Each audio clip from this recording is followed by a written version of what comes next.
Ouais, Salut bon. tout le monde.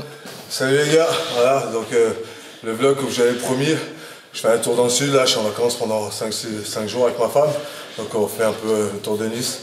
Donc hier on était au Boxing Squad, on n'a pas eu le temps d'interviewer trop de gens parce qu'il y avait beaucoup d'entraînement, on y retournera pour parler un peu avec eux. Aujourd'hui on a la MK Team Nice, donc c'est mon club, pareil, je suis MK Paris, donc ça fait grave plaisir déjà de venir dans ce club. Superbe salle, il y a toutes les infrastructures. Je pense qu'il y a tout pour donner un grand club de jiu-jitsu brésilien. Le niveau, il est incroyable. Ceux qui ont le temps de vraiment faire un tour à Nice, je conseille à tout le monde d'y passer. Et je vais vous montrer les 3 entraîneurs principaux. Il y a Karim Mosba, que tout le monde connaît, vainqueur du VIC, multiple champion de France, gros palmarès, ça fait déjà presque 20 ans qu'il doit être dans le circuit. Pratiquement, ouais. Jérôme Ongena, pareil, ceinture noire depuis 2 ans maintenant, c'est ça? 1 an et demi, 2 ans. Voilà, c'est pour la petite anecdote, Jérôme, je le redis, c'est moi qui l'ai sauvé, du Wing Chun et du Tai Chi, parce qu'il pensait que c'était ça qui était efficace. Parce que je réexplique le jiu-jitsu brésilien, et bon voilà, il s'y est mis très tard en plus, c'est ça qu'il faut souligner, il s'est mis à plus de 30 ans, et il est devenu ceinture noire, voilà, à 45 ans, 45 ans. La meilleure ceinture noire de pays. Ah, ok, ouais. Et de ses environs. Voilà. Et voilà, et Alex, l'entraîneur principal, voilà. Alex, alors peut-être pas très connu au niveau compétition, mais je vous assure que moi qui ai l'habitude de combattre avec des compétiteurs, c'est très très dur, très bon niveau. Vraiment, c'est vraiment du très très lourd, ça va être un MK Team Nice. En plus maintenant il y a des créneaux le midi et le soir. Donc vraiment, je conseille vraiment à tous ceux qui veulent faire du kimono, c'est the place to be pour moi dans le sud, sans dénigrer personne. Ben voilà, bon, on va demander un peu à Alex comment ça s'est fait le club, où ça en est, est-ce qu'il est content et tout ça, est-ce que voilà, où ça en est un peu, comment ça se passe. À toi Alex aussi. Bah écoute, alors la MK c'est une grande histoire, c'est un copain qui est déménagé donc sur Paris, qui a fait connaissance avec Olivier Michaesco, que je ne connaissais même pas ni de nom ni de prénom, je connaissais juste que c'était le faiseur de menottes sur la France et ses environs. Et donc du coup, quand il a rencontré Olivier, j'ai eu une belle proposition de la part d'Olivier d'ouvrir une section sur Nice de la MK, ce que j'ai bien évidemment accepté. J'étais encore ceinture marron et je l'ai rencontré par la suite sur Paris. Et, bah, écoute, que ce soit au niveau mentalité, humainement ou même après au l'appellement parlant, voilà, au niveau du lapel, on s'est super bien trouvé. Moi ça faisait déjà quelques années pareil que je bossais le lapel dans mon coin et là bah, écoute, il m'a donné les petites clés qui manquaient voilà, pour compléter mon jeu. Et du coup, ben voilà, maintenant ça fait quasiment 2 ans et demi qu'on a ouvert la MK sur Nice. On a démarré à 3 élèves. Aujourd'hui, on a réussi à monter jusqu'à quasiment 40 adhérents. On a grandi au niveau des coachs. En premier, on a eu Jérôme, donc pareil, qui nous a rejoint par la suite au bout de quelques mois, qui est aussi donc du coup un ceinture noire d'Olivier. Et cette année, pareil, on a fait notre association avec Karim Mosba, pareil, qui nous rejoint aussi sur l'équipe. Donc voilà, on essaye de faire grandir la MK sur Nice, voilà, surtout dans le même état d'esprit. Ça veut dire vraiment, on veut partager du kimono, on ne veut pas partager des photos, quoi. Voilà, c'est ce qu'on aime. Donc, on espère que ça va continuer longtemps. On essaie de développer ça au maximum. On a vraiment un côté plus associatif que vraiment un club financièrement parlant pour le moment, donc c'est ça un peu qui nous sauve par rapport aux autres, parce que je sais qu'il y en a plein qui sont dans la galère par rapport à ça. Et donc du coup on est sur ce créneau là et j'espère que voilà, on a notre place parmi les autres. Comme dit, il y a de la place pour tout le monde et du coup d'être avec plusieurs coachs de plus en plus au niveau ceinture noire, chacun a son petit style, chacun a son petit bagage perso. Donc du coup, ouais, ça nous donne vraiment un large panel pour s'épanouir dans le jiu-jitsu dans le sud. Et ça fait plaisir justement, regarde, d'avoir quasiment 2-3 générations de jiu-jitsuka qui ont commencé. On se retrouve tous aujourd'hui là ici sous la même couleur. Comme quoi, il faut suivre le mouvement et voilà, continuer ensemble. C'est quoi le partenariat avec la MK Team à Paris?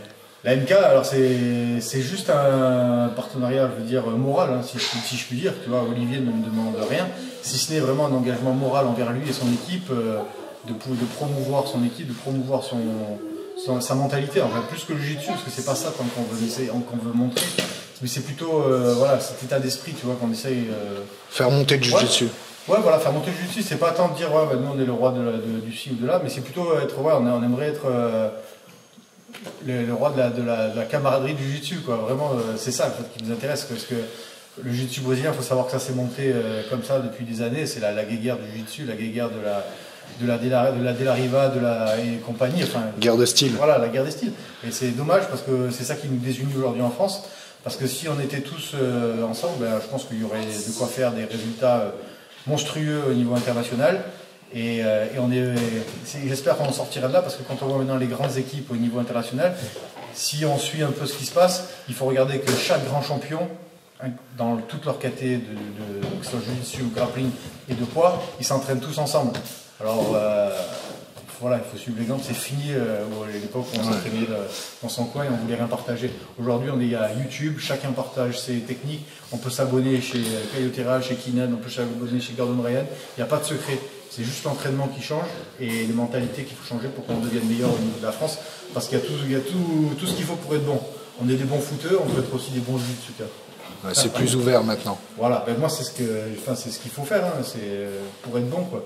Parce que voilà, encore aujourd'hui, ça reste encore, entre guillemets, comme nous, associatif. Et pour qu'on devienne bon mondialement et que le jiu-jitsu devienne un truc puissant, et ben voilà, il faut que ça commence par là, quoi. Il ne faut pas se tirer les uns sur les autres, ça sert à rien. On sait qu'il n'y a pas de pognon dans le jiu-jitsu, alors il ne faut pas s'imaginer qu'il faut se tirer dessus pour se tirer la couverture à soi. Au contraire, plus on va s'aider, plus on va devenir bon. Il n'y a pas besoin en plus de toute façon. Et si mon frérot, même s'il est de Paris, de Nantes, de Lyon, écoute, demain il est numéro 1 mondial et que c'est un Français, franchement c'est la plus belle réussite qu'on peut avoir au niveau de la France. Faut pas demander mieux. Non mais voilà, bref, franchement c'est vraiment un très bon club, ouais, la mentalité c'est vraiment le partage. Moi j'ai toujours été bien accueilli, même avant que je sois avec Mako, j'ai toujours été bien accueilli ici. C'est vraiment une super ambiance. Après voilà, j'aurais un peu aussi entendre Karim, parce que Karim je le connais aussi depuis des années. On a eu l'occasion de s'entraîner ensemble, de partir en compétition ensemble, malheureusement même de devoir combattre des fois l'un contre l'autre. C'est un mec qui a gagné pas mal de trucs et je voudrais savoir comment ça se fait, comment ça s'est passé toi, que tu as rejoint ça, parce que je savais que tu avais ton club sur Nice déjà depuis longtemps, à un moment. Et comment l'association est arrivée en fait, entre vous tous? En fait j'avais mon club et bon, déjà il y a longtemps Alex il m'avait proposé, il m'a dit ouais, si on est ensemble c'est mieux. Puis à l'époque j'étais avec... je représentais notre team, donc du coup comme là, il m'a proposé, lui donne des cours le midi, et moi le soir, donc ça nous arrangeait tous les deux, on s'entend super bien, on pense la même chose, que ce soit au niveau du jiu-jitsu, au niveau de tout, donc du coup mes élèves sont venus, on a fusionné les deux clubs, et là tout le monde est content. Ah non mais franchement moi je pense que c'est vraiment un club, c'est pour ça que je fais vraiment j'ai pris le temps de faire vraiment une vidéo spéciale MK déjà parce que comme je dis je suis MK depuis un moment et que je pense que Mako c'est quelqu'un de vraiment bien et qui tire les gens vers le haut. Alex c'est pareil, quand je suis venu ici vous verrez que partout vous irez en général quand c'est MK Team vous serez bien accueillis, bien reçus, c'est une mentalité assez ouverte et tout. Et franchement, je voulais les mettre en avant. Et aussi par rapport à mon pote aussi Jérôme, qu'on n'a pas trop entendu. Jérôme, c'est pareil. Donc j'ai dit, Jérôme, carrément, on a fait les chantiers ensemble. Jusqu'à qu'au bout de 3 mois, je parte en dépression et que je comprenne que les chantiers, c'était pas pour moi. Carrément, à la fin, je voulais même plus venir. Je l'appelais à 7h du matin, je lui disais. Non, je disais pas que je suis malade parce on était vachement amis, donc je lui disais la vérité. Je disais, franchement, Jérôme, je vais finir par me jeter du haut d'une fenêtre sur le chantier, faut me laisser tranquille. Hein. Et lui me disait, ouais, bah Sam, vas-y, t'inquiète pas, je gère. Il a tout le temps assuré grave. Et donc, c'est pour ça que j'ai assuré en lui parlant du jiu-jitsu brésilien.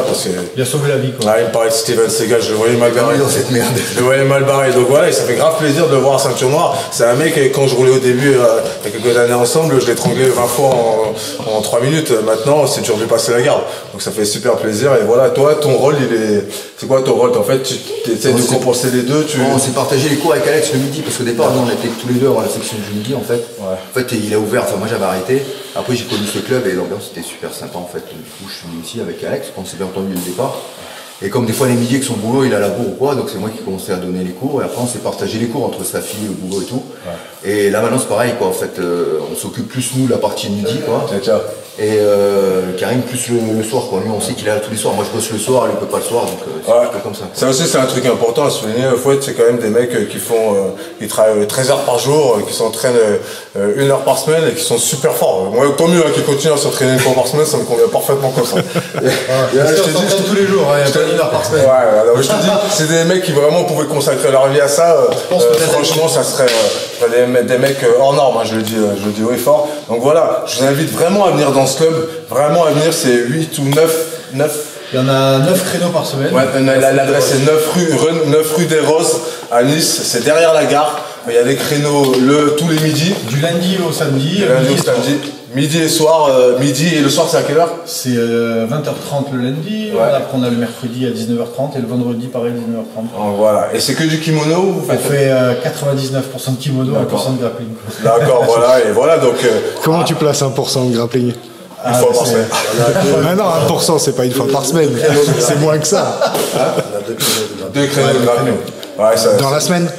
Voilà, après la MK, même moi ça reste fondamentaliste au niveau du kimono, donc je fais du grappling parce que voilà, ça plaît à certains, mais dans les fondements, moi c'est du kimono, du chiffon et du chiffon. Même moi, de toute manière, même Olivier, MK Team Paris, c'est pareil, il y a quand même 2 cours de nogi par semaine.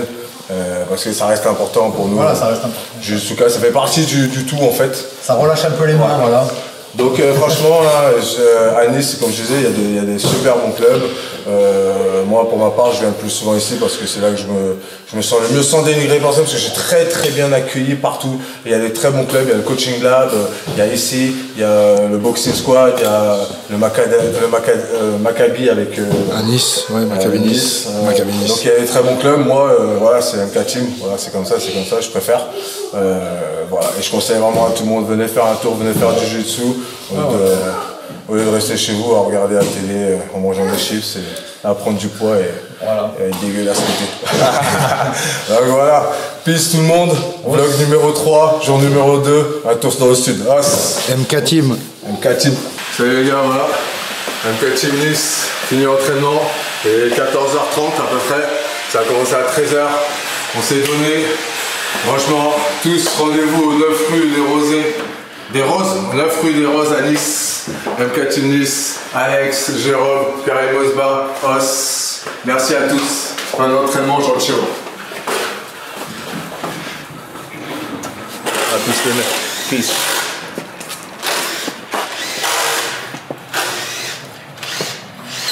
Partout. Comme ça je fais l'entrée.